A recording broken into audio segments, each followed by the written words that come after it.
Kyapi. I did PhD under him, but I know very little about what he has done. Like saying, it's like again, they say like you speaking about an elephant. So everybody knows only a small part.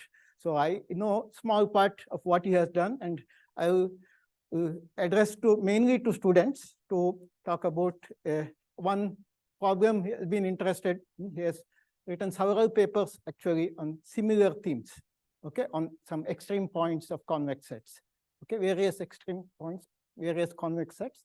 So the ways of characterizing them and how to describe them. So a small part of that I will explain. So, okay, so my task has been made easier by Rita. So this is classical probability, right?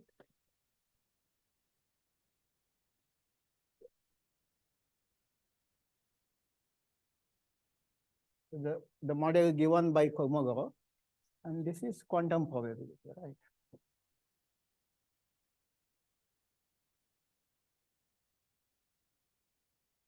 So this is a sort of evolved thing, and with Feynman and many others. So, okay, so like one can have other models. It is not that they are only possible models. Like classical probability also, like there we insist on countable additivity. So instead of that, one can have just finite additivity and do the probability theory. It will be a bit weaker, but can include more models. The same way in the quantum setting also, one can change the system. Like instead of complex separable Hilbert space, why not we have real Hilbert spaces? People work also even on quaternion Hilbert spaces, things like that. One can change the model, but this is most accepted model for classical probability. And the same way, I think this is the most accepted model for quantum probability. Okay. There are other variations, more abstract questions are out there in mathematics. Much more abstract questions are there. So one main difference you see from here to here is, as I said, like here, the random variables commute. If you have two random variables, x and y on the same space, xy is same as yx. Whereas here, xy, two observables xy, the product is typically not an observable unless x commutes with y. Okay. So other difference, there is another difference comes at the basic level there. See, there you are talking about subsets of set as our the collection of events. So that has a distributivity, like A intersected with B union C is A intersected with B union A intersected with C. So this kind of things fails here. When you so here these events are not subsets but subspaces. Okay, either we talk about subspaces or projection onto subspaces, equivalent things. So both ways, okay, you see that this fails. Okay, when you have subspaces, you cannot take just union. You have to take the subspace generated by the union. So once you do that, you see that the distributivity fails. Okay, so that way, basic level itself, there is a difference. Okay, so as I said, I want to talk about convex sets and the extreme points. So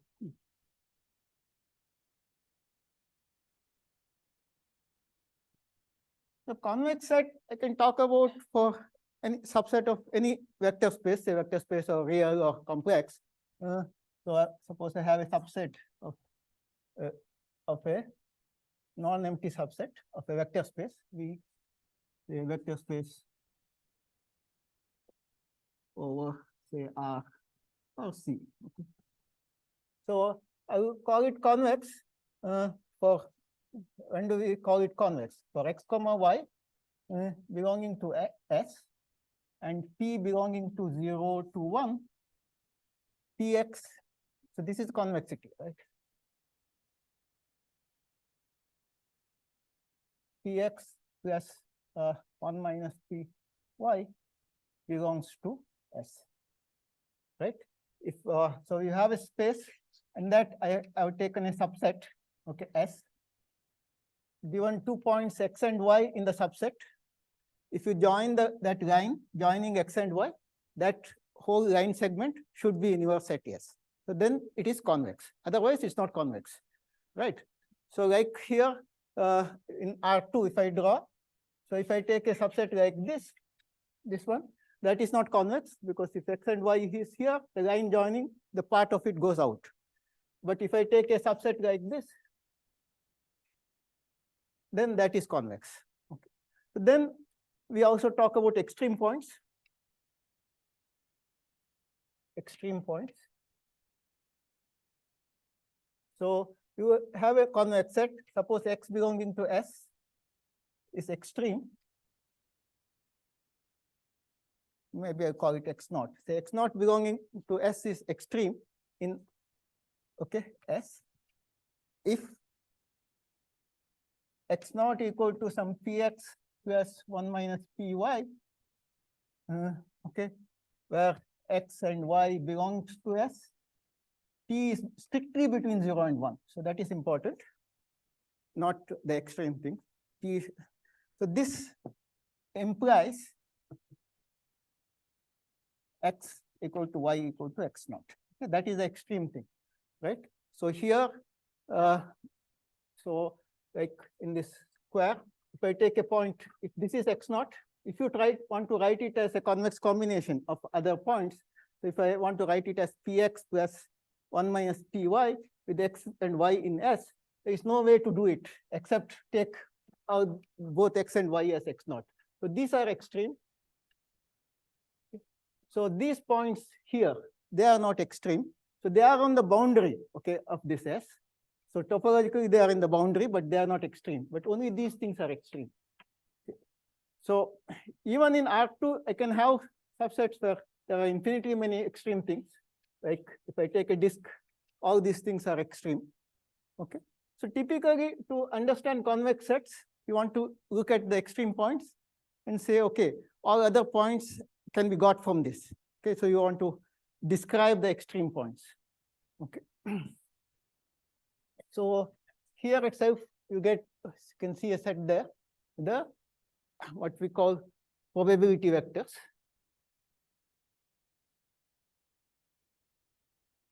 Vectors. Okay. So if I take S as this collection, P1, P2, Pm, Pj greater than or equal to 0, summation Pj equal to 1. Okay. So as I said, if I want to talk about convex sets, I have to put it inside some vector space. So this is a subset of Rn. Okay, so these are the probability vectors.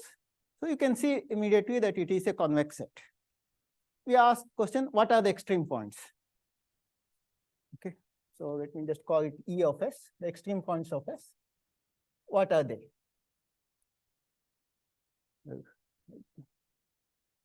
I don't know. Maybe I should not be asking questions, right? So, so let us see.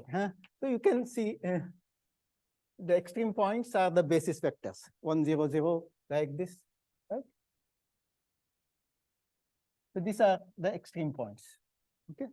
The standard basis vectors, okay? One can see easily that they are extreme and there are no other extreme points, okay? So there are exactly n extreme points, okay?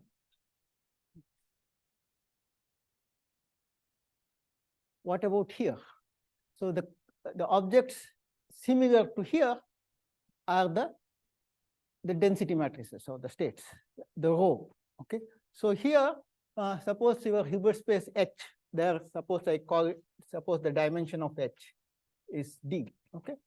Then the row are D cross D matrix. So it's a D cross D matrix. So the conditions he has put is, okay, so we call it, so our new S, the quantum S now is, okay, let us call it QS, is all positive, means D cross D matrices. Okay, I don't need C because I will only be talking about complex matrices. So D cross D matrices should be positive semi-definite, and the trace should be 1. Okay. So these are the density matrices, or these are the equivalent things. Here we talk about probability vectors. So here we talk about density matrices. So they describe the distribution, the probability distribution. Okay. So once again, they form a convex set. Okay, they form a convex set as a subset of B cross D matrices. Okay, complex matrices. Okay, what are the extreme points? What are the extreme points of this? The extreme points are precisely these ones, the rank 1 things. Okay, so they are rank right, rank 1 projections.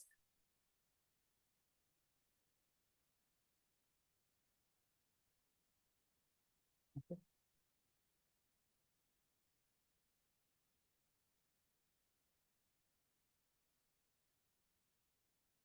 So that means you take a vector in H, non-zero, and look at the subspace spanned by that. Okay, the one-dimensional subspace. So the projection onto them. So these are the ones which are extreme. So every row, any state row you take, it will be a convex combination. So if you use the Ritterworth notation, it will be like this. This is the so there will be rho will be positive and the trace 1. So the eigenvalues of rho will be non-negative and they add up to 1. Okay. And these will be the eigenvectors. So see, rho is positive means you can diagonalize. So there will be a orthonormal basis consisting of eigenvectors. So you take these eigenvectors, you normalize them as they make them unit vectors. So these are the rank 1 projections. So every state you can write as a convex combination of rank 1 projections. Okay.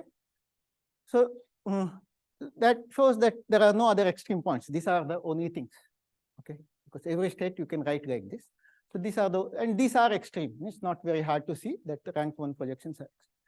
But you see already here, there are infinitely many of them. Even when the dimension D is 2, there are infinitely many. Okay. So here there are just n extreme points, but even if you go to say qubit, just 2-dimensional thing, already there are infinitely many extreme points. So that makes the difference, a huge difference going from here to here. Okay.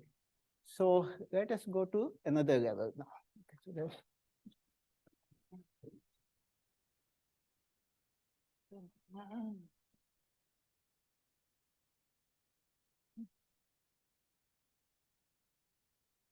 in classical probability, so now if I want to talk about transitions, so then what we need next, many of you have done things like Markov chains. So what you get are, it is called stochastic matrices.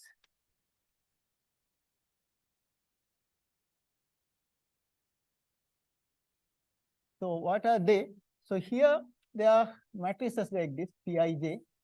Okay, so let us call this. The entries should be non-negative. So Pij entry should be non-negative, and the row sum should be equal to 1 for every I. Okay, so like a matrix, for instance.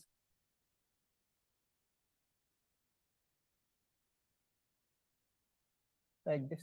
Every row should add up to 1. Entries should be non-negative, and the rows should add up to 1. Okay, so they are called the stochastic matrices. So they come here in classical probability to describe the transitions, the Markov transitions. Like, so what is that? You have some states like this are some say n cross n. So then I have some n points from state I, you go to another state with probability Pij, that kind of description. From any state I, you go where you can go, what are the probabilities that is described by this Pij. So the condition is this, they should be non-negative and they should add up to 1. Again, you can see that this is a convex set consisting, I don't know if I can keep the same D, why not?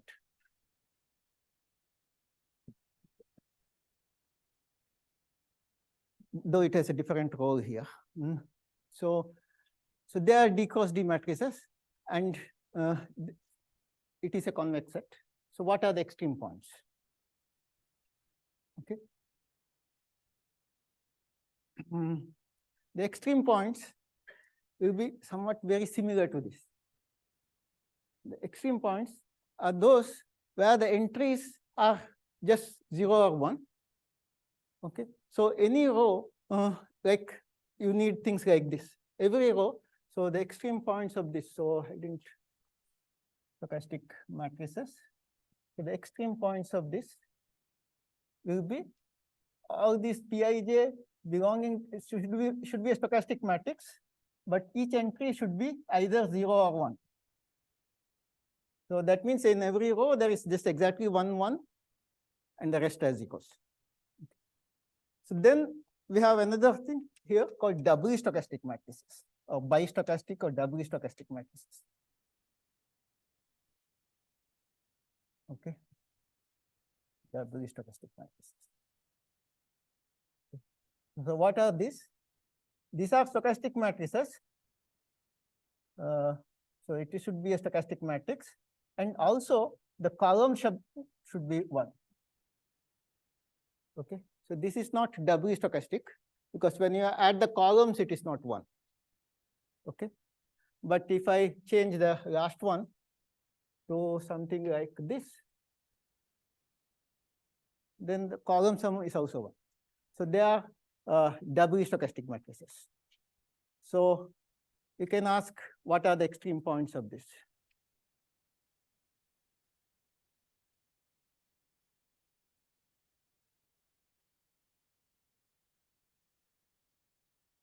Okay. Answer is very similar, but so the Pij should be doubly stochastic, and Pij belongs to 0 or 1 for every ij. Okay, but now it is more complicated in the sense I cannot have things like this. You see, every entry should be 0 or 1, but it should be also that the row sum, column sum should be equal to 1. So that would force that this is a permutation matrix. Okay, Pij is a permutation matrix. It corresponds to a permutation. Okay, like I can have things like this, one like this. So that would correspond to a permutation. So this is a famous theorem. So if you have not seen it, I think you should try to prove it yourself. It is not easy. One way is easy, to say that every permutation matrix is extreme. Other way, to show that every extreme point is a permutation. It's not easy. I won't say very hard, but so this is called Birkhoff-Feynman theorem. So write the name here. So, Feynman theorem.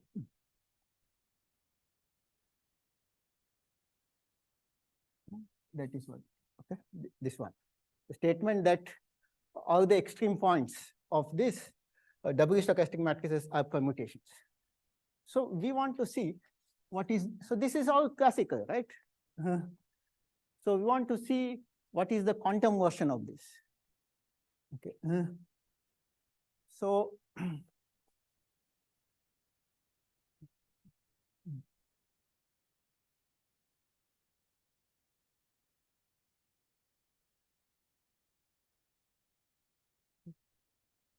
this is the Birkhoff-Feynman.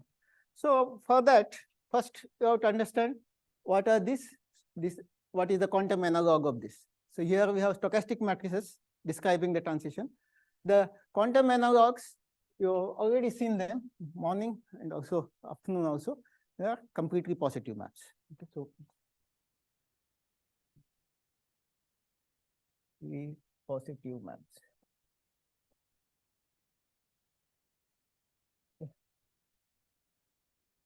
So to begin with, so like I can take from D cross D matrices to D cross D matrices. Okay. So the tau should be linear and CP, yeah, completely positive. So what does that mean? So positive for A positive. This is just positivity. Okay. What is complete positivity? You saw it in Ritabrata's lecture. You take matrix of things,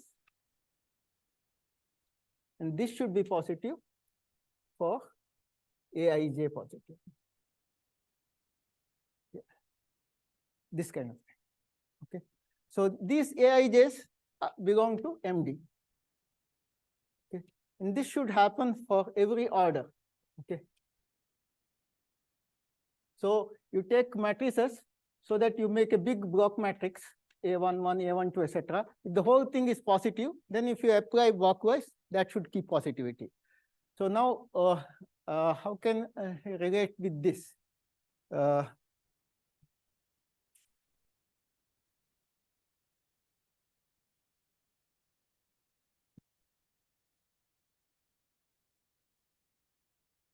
If I see the stochastic matrix, okay, what came up there, okay, if you apply it on a vector like this, A1, A2, AD, so if the coefficients are positive, so this will be positive, right? Because I would get here the ijth and summation Pij, Aj, this kind of things will get. This will be positive if A1, A2, An is positive. Okay, so just the entries Pijs are non-negative will ensure that it will send positive vectors to positive vectors. And it will also have another property, namely, if I send the vector 1, 1, 1, that will give you 1, 1, 1, 1, because the row sums are equal to 1. Okay, so this property, which is sending positive vectors to positive vectors, has been replaced initially by this, but then we replace it by another thing, a sort of stronger thing, by this. Why do we do that? Because mainly it is mathematical convenience. Because instead of this, if you have this, it is much easier to work. You may say initially why you are putting a complicated condition, but it's actually to make the things simpler. Okay, if you do this, whole mathematics after that becomes much easier. Whereas if you restrict with just this, I am happy with this. If you say that, then again one can talk about convex sets of positive maps and try to describe the extreme points. It is impossibly hard. Nobody knows how to do it. Even for finite dimensions, even D, like 4 by 4, already it's too complex. What are the extreme points and things like that? Whereas this is much easier. Okay, so that is a mathematical reasoning. But the physicists give another reason, saying that it is sort of natural. It means if you take some tensor product with some simpler systems, this kind of positivity should be kept. It should be physically meaningful. So whatever it is, so this is sort of most accepted notion that this should replace that positivity. Okay, this part you should send identity to identity. The 1, 1, 1. See, this is an algebra. The A1, A2, AD. So the vectors, it is a vector space, but you can also multiply coordinate wise. So we call such things as algebra. It's a vector space where there is also a nice multiplication. Okay, so it sends the identity of that multiplication to identity. The same thing we can demand here. Tau of I identity should be identity. Okay, so this is called unital. Okay, so it sends identity to identity. Okay. So we want to look at maps which are unital and completely positive. Okay, so which class you look at, just completely positive or unital? They are all form convex sets. Convex sets in which space? The linear maps from MD to MD. So that will be a vector space. The linear maps from MD to MD. So in that, this collection of CP maps. Okay, so UCP maps or unital completely positive maps. So these are the analogs of. So here I had stochastic matrices in the classical setup. So here I corresponded with UCP, unital completely positive maps. So then I have doubly stochastic matrices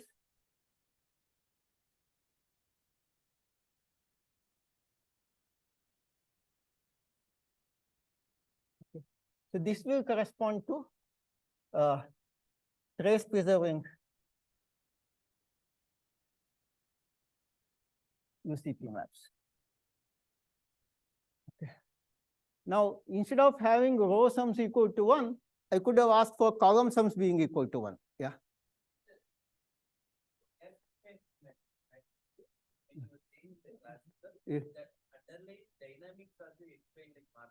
Yeah. Yeah.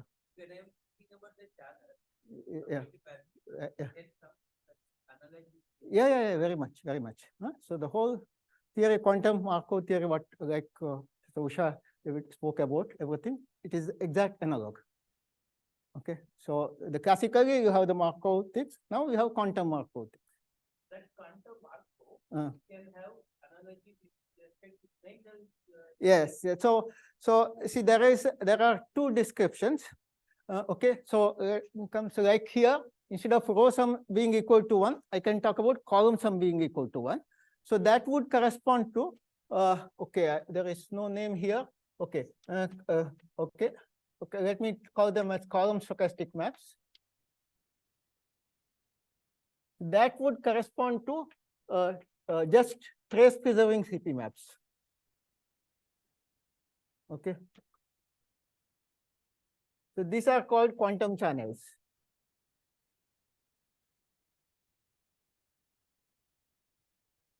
So there is always discussion whether we want to talk about this or this. Okay.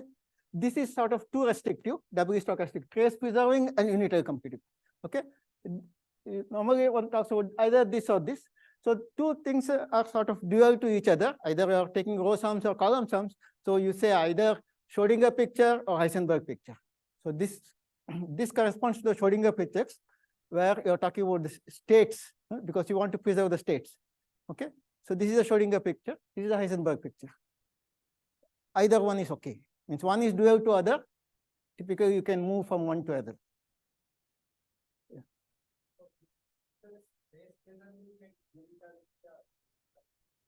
Sort of dual, yes. Yeah. So if you insist both things, that is sort of too restrictive. So you either ask for trace preserving things, then you are talking about the states.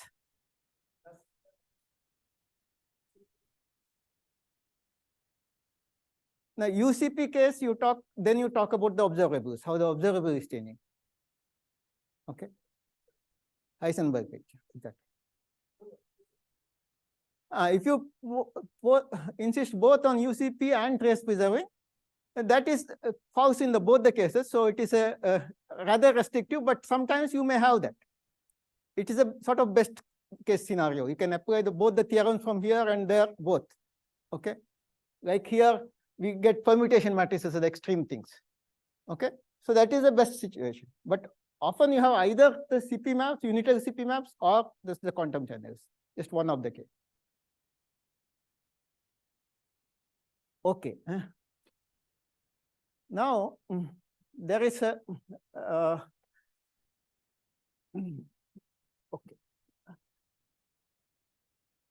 One thing we would like to do, that is, this is about, so this is, they are acting on vectors and you get another vector, right? So this one was like you take a vector in Cn, you apply the matrix and you get another vector. This one, you start with the matrix and you get another matrix. So maybe I should give two examples here. So if I have, look at tau of A, if I take thing like this, U, A, U star, then any such map, one can see that it is completely positive. I have not like the positivity, this kind of property I said. One can see that this is completely positive for any U. If you want it to be unital, then this U should be unitary, right? In finite dimensions, it will mean that U is a unitary because you want U star to be identity. Okay, so then as you will see, sums of CP maps or the convex combinations of CP maps will be CP. Okay, so that will give other examples. Okay. like here, I can take, maybe I'll change, okay, just keep A, things like this.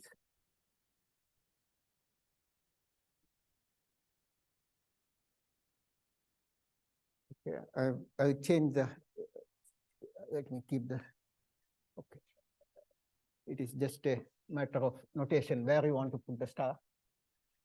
So things like this, sums of maps like this, A goes to LK star A, LK, they all will be completely positive. These are examples of completely positive. And in fact, one can show that in the matrix case, nothing else is there. All completely positive maps look like this. Okay, so I'll come back to that in a minute. This is just for to think, okay, some abstract maps. No, it's not like that. Very simple linear maps you can get, which are completely positive. Okay. Okay, so the one thing I want to do before I go further is that, so these two setups look different. Here, the vectors are going to vectors. Here, the matrices are going to matrices, right? Given a matrix A, I've got another matrix. Given a matrix A, I've got another matrix. Like that, you have a linear map sending matrices to matrices. Okay, so we want to put the two things together and say that the classical is part of the quantum. It is not something separate. So to do that, we follow this setup what Getabata wrote here. Those vectors which were there, you think of them as diagonal matrices. Okay, so that is the idea. So what we do then is that I don't insist to have my map from whole of D cross D matrices to D cross D matrices, but on a subcollection.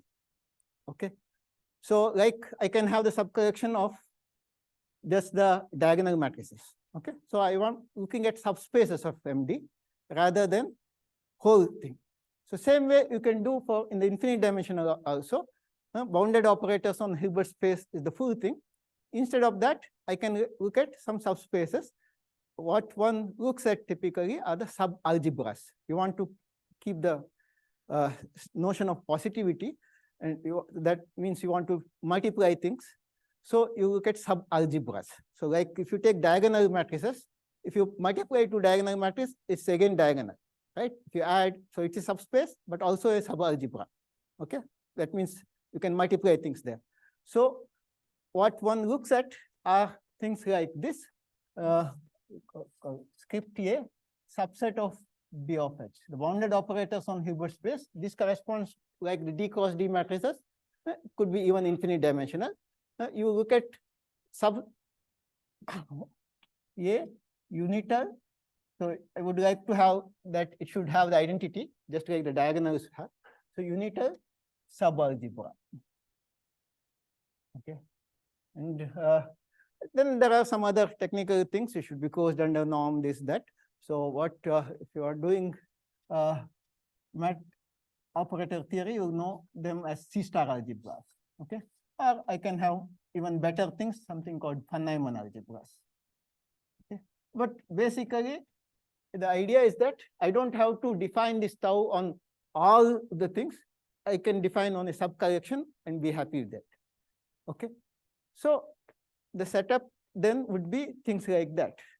Like you take a subalgebra, unital subalgebra, and you get tau from A to A.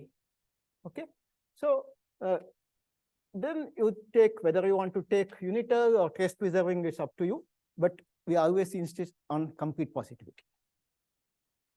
Okay, because we don't know how to deal with positivity. If you just say positive, then it's difficult to work. That's all. Okay.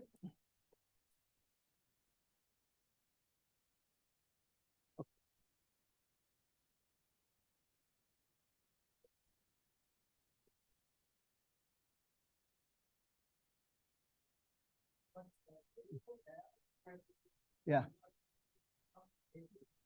Exactly, yes. No. So you may have a fixed basis in mind, and you can look at the diagonal matrix corresponding to that. So that is an example of a subalgebra. You can take any subalgebra you want. Okay, so it need not be just the diagonal matrices. If you want, for instance, I can look at block matrices like this. All block matrix like this. Okay, some fixed size to put, say 2 cross 2 here, 3 cross 3 here, within the 5 by 5. That is a subalgebra. Okay, so it's up to you. So this again I have chosen some basis, but you can do it without basis also. It's up to you. Okay.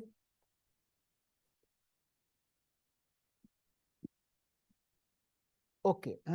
So this will be the setup then. Okay. Tau from let us not insist on unitarity now.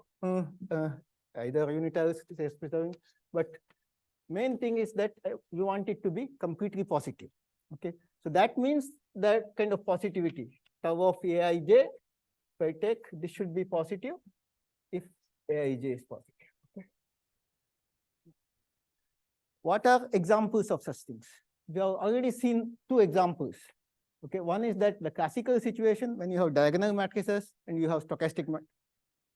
Okay, another example here. Okay. So more general example one can see is that if I take tau, which is a multiplicative. Okay.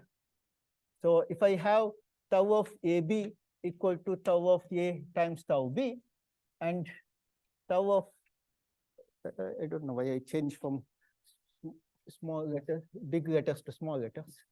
Okay, tau of AB equals tau A, tau B. If I have multiplicativity and it preserves the adjoints, these are called star homomorphisms. Time is running out. So if I have things like that, then it will be automatically positive. Okay, so that you can check from here. See, what does this positivity mean? It means that it can be written as some kind of B star B form, right? Positive semi-definite. So using that, you can see that if tau is multiplicative, then things will work out nicely. So that is one class. And another class is the maps like that. If tau of A equal to some L star AL, this kind of map, they also will be completely positive. Okay. So two classes you get immediately, namely the star homomorphisms, multiplicative things, like there U star AU, where U is unitary. So that is a multiplicative things. And in the classical case, you see that the permutations, they will have that kind of property. Okay. So another class is this. Then there is a famous theorem called Stein-Springs theorem, which says that if you know these two, that is good enough. Okay. Okay. So let me put it here.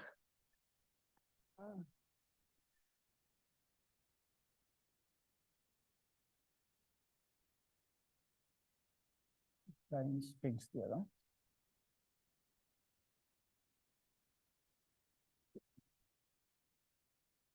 So let tau from A to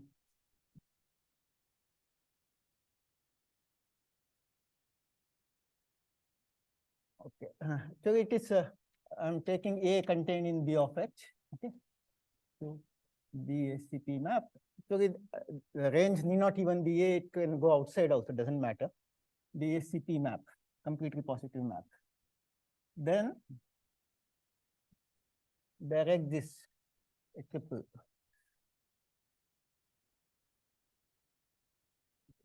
K phi V. Okay. Where K is a Hilbert space.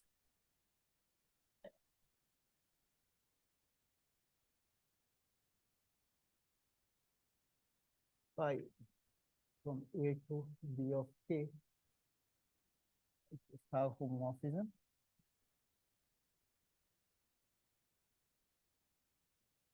And E from it can, in fact, it's a unital star homomorphism you can have. E from H to K is a linear map.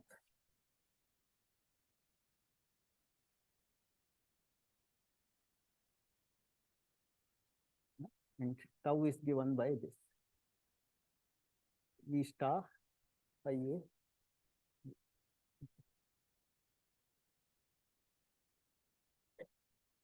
So let me just explain it. So what is happening? So I have our A contained in B of H, okay, bounded operators in some Hilbert space. Okay, this is the algebra. So I like the diagonal matrices, something inside B of H, and the tau is mapping that to itself. Okay, what we do is that there is a representation of a star homomorphism into B of K for some other Hilbert space K. Okay, from here to here we come by this kind of map, V star V. So tau is written as a combination of two things. First, we apply a star homomorphism, and we know that the star homomorphisms are completely positive. Okay, even when it goes from one space to another, star homomorphisms are completely positive. Then you have a map which was like L star something else, the same thing, V star phi A. So that is also completely positive. So the Stein-Springs theorem tells us that every completely positive map is a combination of the two. First, you apply the star homomorphism, maybe to a different space. Then you come back using a conjugation like this. So every CP map looks like this. Okay. So this is the basic reason why we look at CP maps, because we have this structure theorem. Okay. Unlike for positive maps, there is no such theorem. Yeah. What is H? H. A is contained in B of H. So H is a Hilbert space. Yeah. There is no finite dimensional extension. Yeah, there are some things I would not said. A is, I put C star algebra. Okay. It is not finite dimension, it's infinite dimension. Yeah. So C star algebra means it's just subalgebra of B of H. It should be closed under taking a joint and also taking norm limits. Okay, that's all. There is no finite dimensional thing. Okay. So I have time up to 5, right? Yeah. Okay. So as I said, this is the reason why one uses CP maps instead of positive maps, because here we know the structure, how it looks. Okay. And there is also an additional thing here, namely this representation is like this, writing tau like this is essentially unique under a technical condition called minimality condition. If you you take sort of the, it's called minimality condition. Let me not put, I will not even write down what it is, but all it means is that you take sort of smallest Hilbert space you need, K. You don't unnecessarily enlarge it. So then there is an optimal way of doing it, okay, and a unique way. Okay. What does this mean for, like, if I take tau from, say, MD to MD? Okay. So because here I say that, okay, it is a star form, unital star homomorphism. You may not know how does it look. Okay, star homomorphism. Okay, I have just changed from CP to say I have star homomorphism. But how do they look? Star homomorphisms look. That can be said much better when you have D cross D matrices. Okay, so there I can say, so what is MD now? MD is D cross D matrices. So that is contained in, or is actually equal to bounded linear maps on CD, right? They are all linear maps on D, CD. Okay, they are equal to, is equal to B. So the theorem then tells you that I have this bounded map from CD to CD, the D cross D, that is a tau. I should have a representation somewhere, okay, B of K, and you should come back like this. Okay, that is what Stein-Springs theorem tells. But how does that look? So for that, you need to know how these representations look like. There is another theorem which tells you actually that up to some unitary equivalence, any representation would look like this, just some copies of X.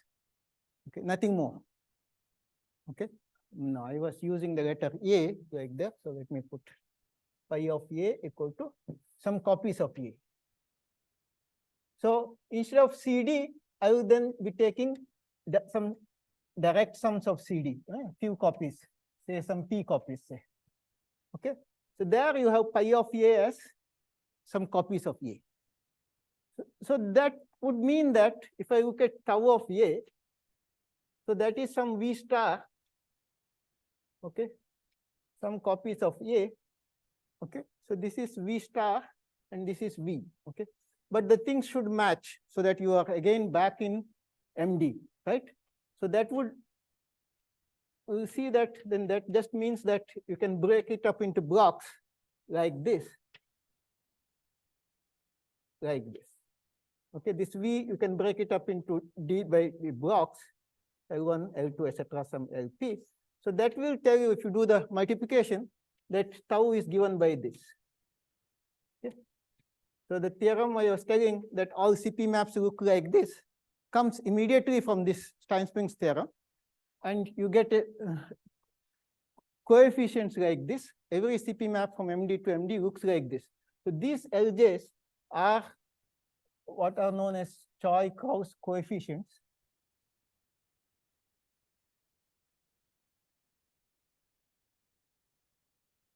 So once you have a CP map, you can write like this. Okay. They are not unique, but their linear span is unique.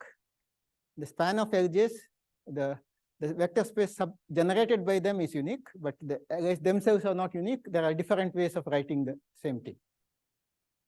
Yeah. Yeah.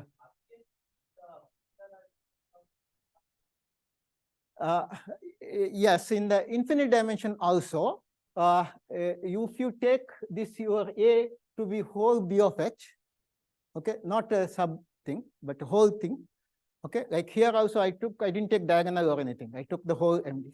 The same way, if you take it to be whole B of H, and there is another small restriction on tau, on continuity condition, tau should be normal, we say normal.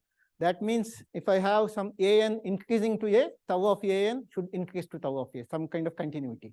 If that is satisfied, then it's true. Only catch is that it may not be finite sum, could be an infinite sum. Yeah.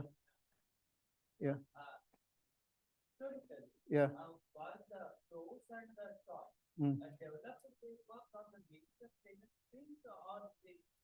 Some things were done independently, actually.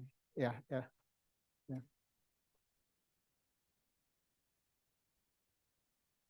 Yeah.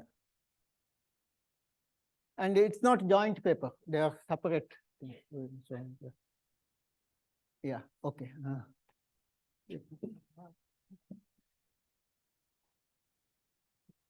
Okay.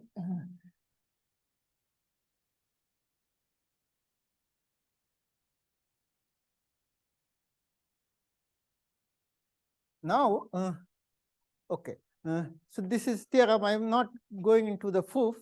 Proof is not very difficult. It's actually the proof is something Scarpio is also very fond of, and constructing a Hilbert space out of this. So using this positivity condition, we had complete positivity. One can construct this new Hilbert space K. Okay. So basically, you look at this A cross H. Okay. You look at the Cartesian product of this algebra A with the Hilbert space H. So that will give a vector space. You put a new inner product. You put not a new, put an inner product on that. One can put an inner product on that using this positivity. That way you can construct the Hilbert space K. And so if you have done the C-star algebra theory, then there is something called GNS construction, Gelfand-Naimark-Segel construction. This is a boosted up version of that. So using that, one can get Steinspring and one can do similar things. Okay.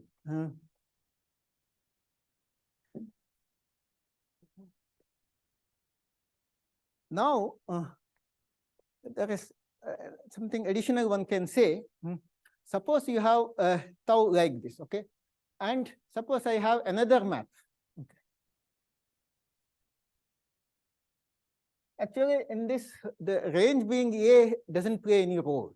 Okay, you could have as well had this B of H, nothing would change. Okay. Often we take from A to A because when you want to talk about Markov process and things like that, then you want to compose the tau again and again. So then you need the same. But for the Steinspring's theorem, I don't need that. I don't bother about the range. So it can be anything. It can spread, go outside A. Okay, anyway. Suppose I have, so let me keep that. Another one, okay. So two CP maps, okay, alpha and tau. I will say that alpha is dominated by tau, okay. So this is a definition. Both are CP maps. Alpha is dominated by tau if tau minus alpha is CP. Okay. The difference is CP. Okay. So alpha is in a sense smaller than tau. Okay. So from tau, if you subtract alpha, then again it is CP. Okay. So the theorem is that how do you can describe all such alphas? Okay, the things dominated by tau. Okay. So using the Stein-Spreng's theorem, one can have additional structure. Okay, here is this V star pi a V, or here V star pi a V. So then, what are the things which are dominated by tau? Okay. That would be given. Okay, so let me put it here. So alpha is dominated by tau if and only if okay, alpha a equal to V star pi a d V for some d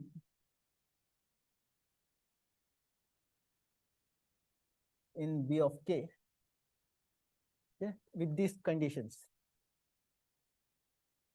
D is a positive and a contraction, so this is less than or equal to identity, and it commutes with all phi a.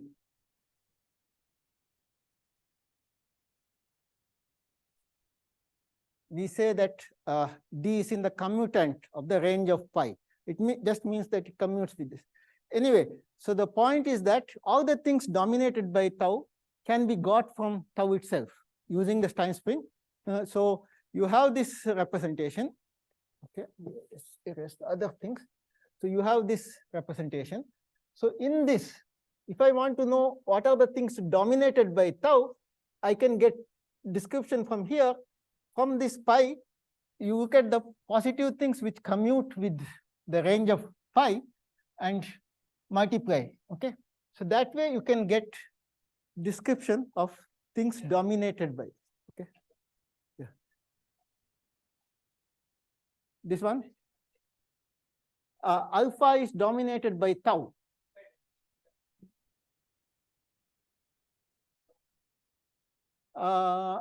No. So the tau is the tau has the representation tau of a equal to V star pi a V. Okay. So using the Stein-Spring, I can say tau I know is of this kind. So things, if I insert here something which commutes with the range of pi, then I can get all the things dominant. So once I know the description of tau, tau is given by this, tau of a equal to V star pi a V. So if I take the things commuting with the range of pi and compress it, then I get things. Okay. The less than means that this one you are talking about. It just means D is positive semi-definite, and I minus D is also positive definite. So here all positivity means positive semi-definite. The ordering is from that. Okay, and this is to be compared with Radon-Nikodym theorem. Okay, so if you have a measure and if something absolutely continuous with respect to that, you have a Radon-Nikodym derivative. Okay, it is something similar. So you have, it is something like a measure, you have something dominated by it, so then that is given by a Radon-Nikodym derivative. This is the, one can have classical things, another. So this is the D is the Radon-Nikodym derivative. Okay, it's positive and the contractive. So, but it is a domination in a stricter sense. Okay. But nevertheless, it gives that. So why are we bothered about that? Why should I? Okay. The point is this. Suppose I write tau as a convex combination. Okay. Say some T alpha plus 1 minus T beta. Okay. So tau, let me put say A to A, tau same d of h. Tau UCP, unitary complete positive. Okay. So as I said, unitary complete positive maps form a convex set. You want to know what are the extreme points. So if I write tau as a convex combination like this, okay, where alpha, beta are also UCP, okay, then you will see that this one, P alpha, because this part is positive, so P alpha is dominated by tau. Right? Because that is smaller than tau clearly, because the other part is also positive, completely positive. So P alpha is dominated by tau. So that will tell you that this P alpha is given by this kind of map. Okay. Or alpha would be given by. Okay. So things dominated by tau can be described. So that will tell you that whenever I write it as a convex combination, these other parts can also be described using the Stein spring. So using this, one can say when the tau is extreme. Okay.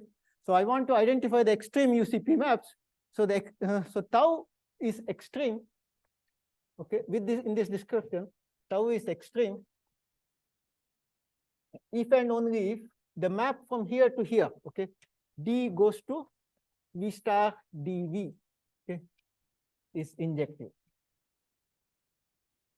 Okay. So this is the map from where the things which commute with this, okay, with the range of pi, okay, to b of h. Okay.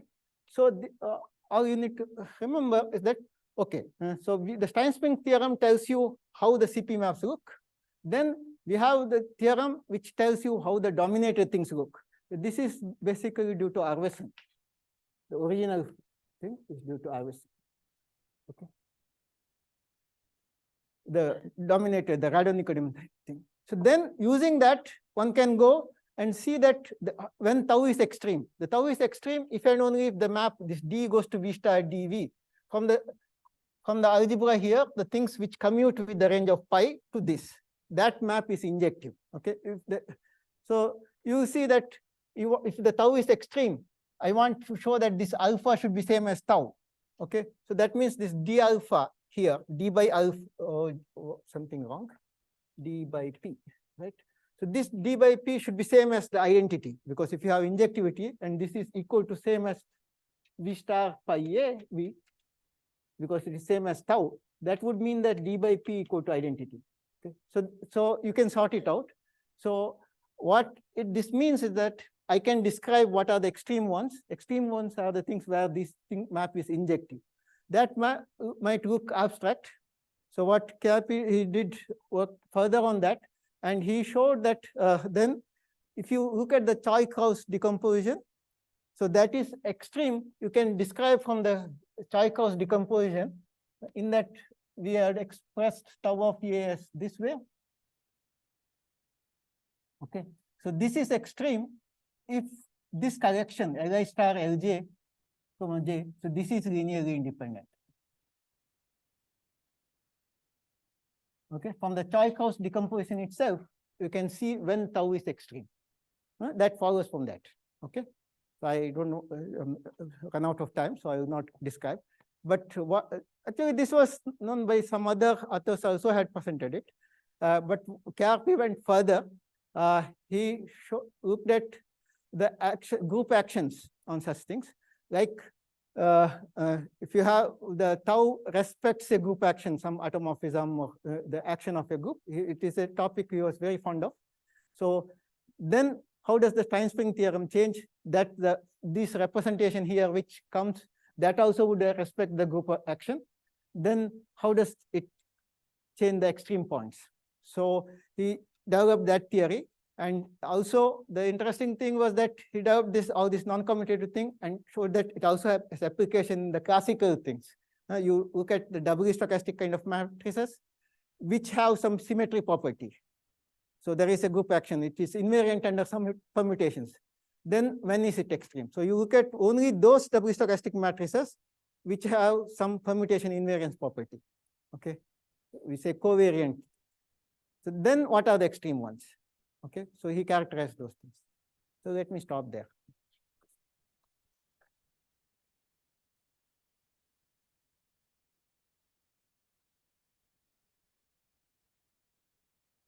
Thank you for the very nice exposition of the talk. So, are there any questions?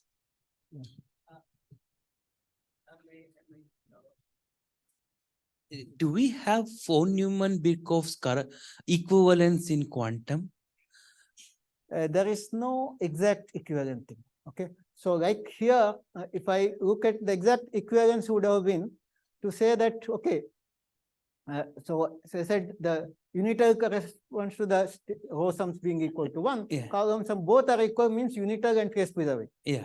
So then what should be the equivalent of permutation? Exactly. It should be automorphisms. Exactly. Right? Yeah. So we ask whether every unital and trace preserving map is a convex combination of automorphisms. Answer is no. Okay. You found. And that's No, I think if you take even the tensor product of such maps, Yeah. in many copies of that, Yeah. even that may not be Yeah. have the same property, right? Means As, yes. who does not hold. Yeah. Yeah. Yeah, they have given counter example. Yeah. Yeah. So there are counter examples and there is no nice theory. Okay.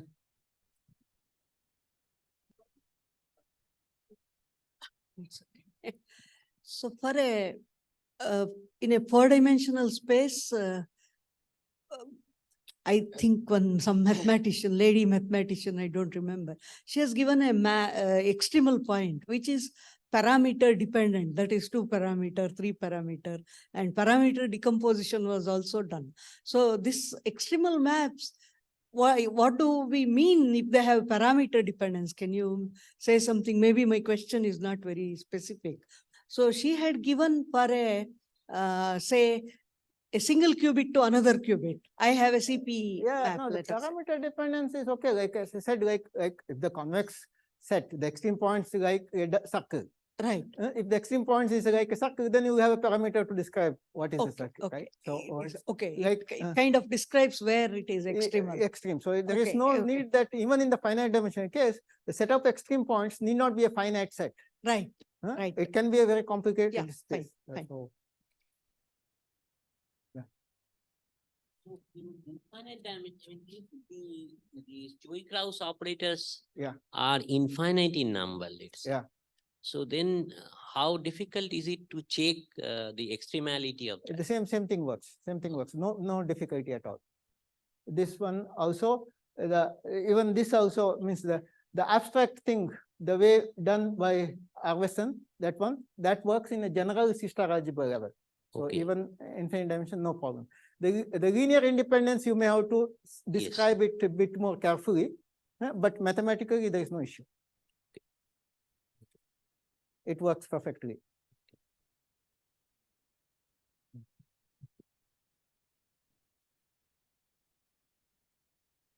So if there are no more questions, we thank the speaker once again. Right, because he wanted me to tell about KRP a little bit. I don't know. Huh? No, just I think. Yeah. Okay. Yeah, Professor Bhatt, we request you to kindly deliver some concluding remarks on our symposium. Yeah. Some concluding remarks on our symposium. Yeah, okay. That will be the concluding remarks. I just wanted to Say something. about, Yeah. no, it's there. Right? Okay. Yeah. So about K.R. Parthasarathy, this is in honor of K.R. Parthasarathy. So say a few things, but if you do a Google search, I think you will get all the information, much more than what I can say. But let me see.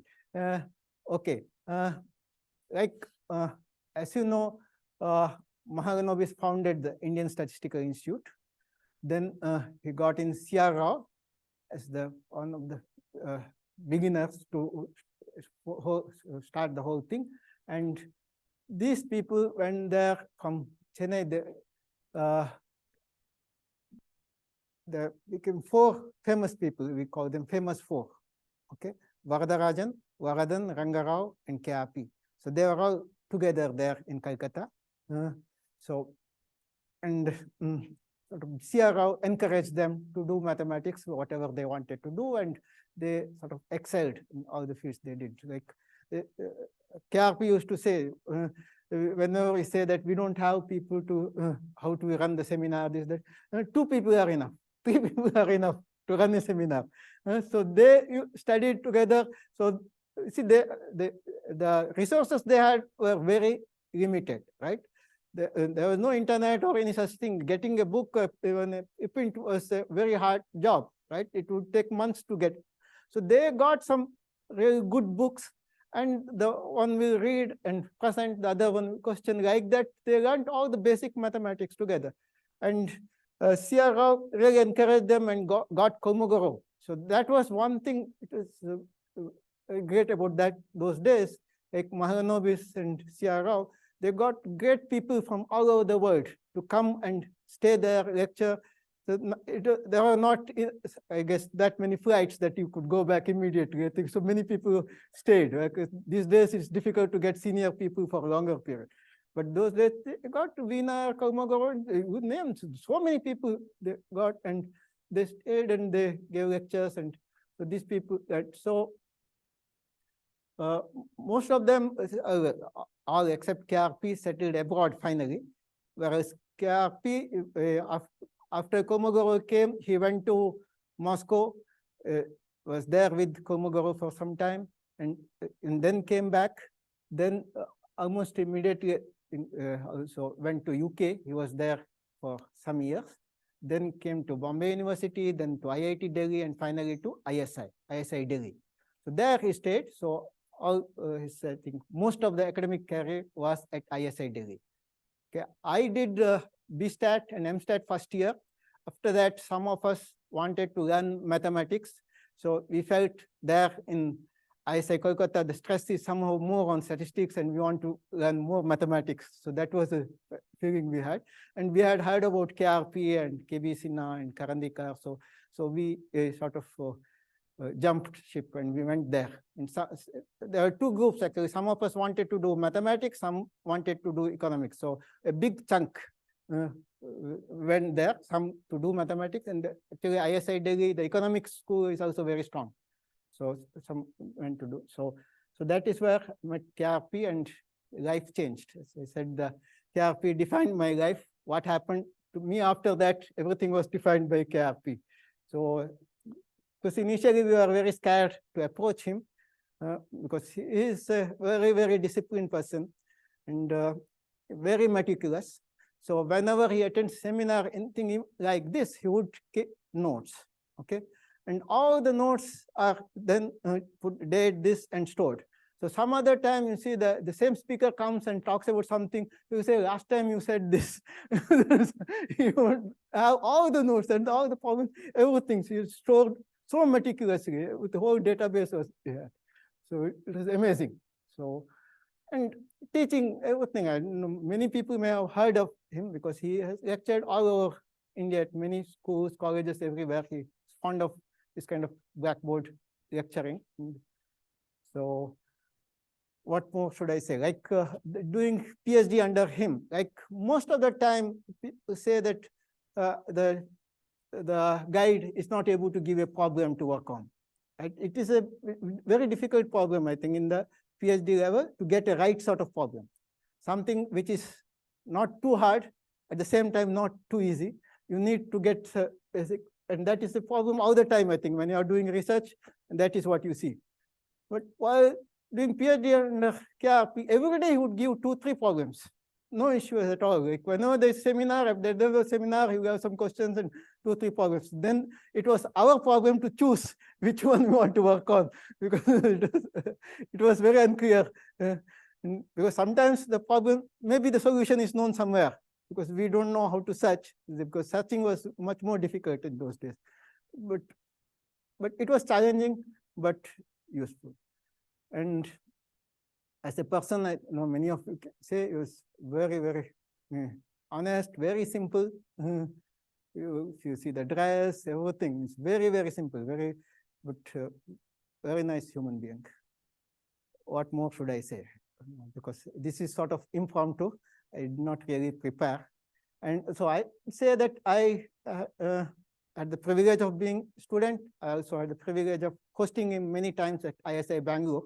We invited him many times there, and we used to have nice walks in the campus, KRP and his wife Shama, and we discussed many things. So he is fond of talking many other things about scientists, anything he would talk, even politics, but very quickly you see that it changes to mathematics, and after 5-10 minutes it becomes mathematics or physics, and so almost 24 hours he was talking about mathematics only, right? So even other things, they're all brief because they become stories to something to do with mathematics. So what is there? Okay, so I took an interview of him. You can find that in the web. If you do some search, you can find the, that interview. It is there. So there he talks about himself or thing, and that thing has been, if you want it in hard copy, it is there, appeared in Bhavana, the science magazine Bhavana, it has appeared. And as obituary, I think you may have seen several articles, some are in the plan. So I'm in the journal called IDAQP, Infinite Dimensional Analysis and Quantum Probability. I'm the managing editor. So we are planning a special issue in honor of KRP. So we are planning to publish some articles.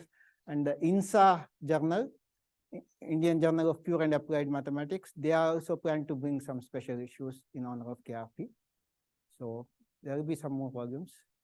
Conferences, I don't know yet. So we had organized one conference when he was 80 years old, so more possible.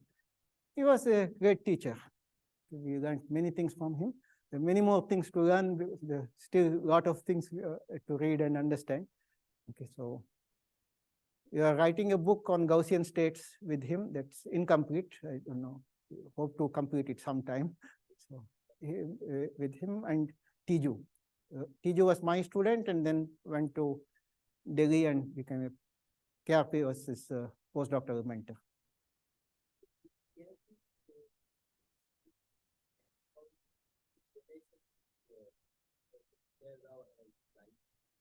Yes.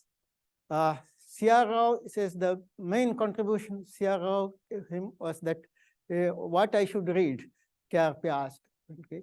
So he said, go and read that book on information theory. So he started with classical information theory. So KRP moved on different topics. So the first topic was this information theory. So see the vision of C.R. Rao, he realized that that is a very important thing one should know. Like Mahalanobis understood that the statistics is the important thing. And he was the physicist. But he said, okay, statistics is the future. India needs statistics. We should. Same way, C.R. Rao suggested to read that. And he said, generally, like Mahalanobis, they didn't interfere with what they were doing, but encouraged them very much. Like they wanted, whom do you want to address for the this convocation? He said, okay, we want to have Komogoro. We want to have this. Like that, they used to give the names, and big people, Mahalanobis and C.R. Rao were very helpful to get them. So I think the main thing is that, the encouragement and that atmosphere there in ISI Kolkata. KRP talks about that, saying the environment there was very different from the school and college. We had some, he said, they had some good teachers there, but once you go to ISI there, you could see that there are people who had published theorems, which was not the case in college. And they are active mathematicians of statisticians. They were doing research and talking about their own results and the papers, which, so otherwise in school, college, we think that all the results are known, right? Everything is written down in the books, but some, when you come to know that there are many things still to be done, that is more challenging, more interesting. Anything more?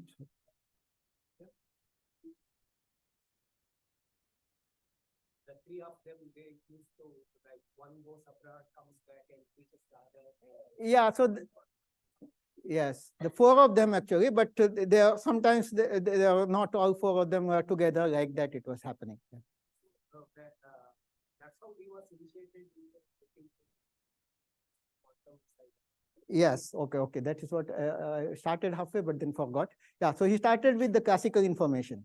Okay, but at the same time, at that time, like they were also interested in the group representations, and because Varadarajan was very much interested in Lie groups. He was influenced by Harishchandra. So group representation, Lie groups. So they worked together. There's a famous paper by for them, which led to something called PRV conjecture. Okay, three of them, PRV conjecture. So yeah, yeah. So the Varadarajan also lectured about the quantum logic and wrote that book. So that was the initiation for KIP on the quantum theory. But immediately he didn't continue. He continued with the measures on groups and things like that, and classical probability, more influenced by Kolmogorov. That kind of thing he continued. But much later, he also came under influence from Robin Hudson. They became collaborators. Robin Hudson and together developed the quantum probability things and the quantum stochastic calculus. So much later, he went to this Gaussian states, quantum Gaussian states in quantum information theory. So he was changing the views. So back to information theory, comparing with the classical and the quantum.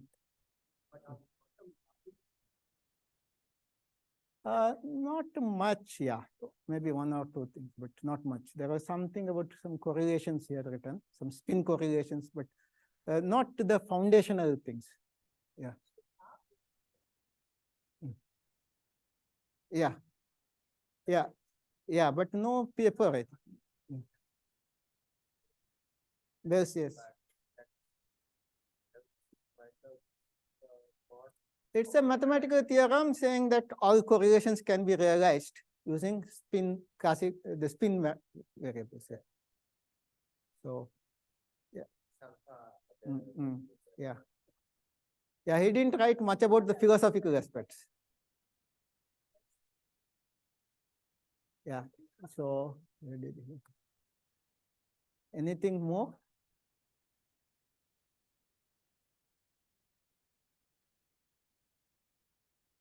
Yeah, I think with this demise, we have lost a great teacher.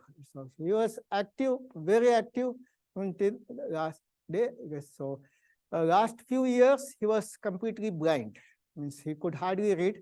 Means he would write something, he cannot read that itself. Okay. 1 year before that, he had come to, say, Bangalore, and he would lecture on the blackboard. He himself cannot read what he writes, but he still lecture very meticulously. But he will sit in front, cannot read because of the light, he will say, but after that he will go and lecture, no mistakes, nothing, everything perfect. He said, but he cannot come back and read what he has written. Still he was, and towards the later part, he was doing something about this quantum Gaussian states. See, usually you parameterize it by the covariance matrix. He came up with, he and Tiju, they came up with a different parameterization of these Gaussian states, and they are very highly computation intensive. So many parameters, this you have to handle. I don't know, I can't imagine how he managed it with memory. Because even if you write down, because it's very complex, very combinatorial and very complex notation. But I don't know. It's amazing. Okay, so let me stop with that. I should say one more thing. I would like to thank the organizers for thinking of this and arranging the whole thing. It was wonderful. Okay, thank you. Thank you, Professor.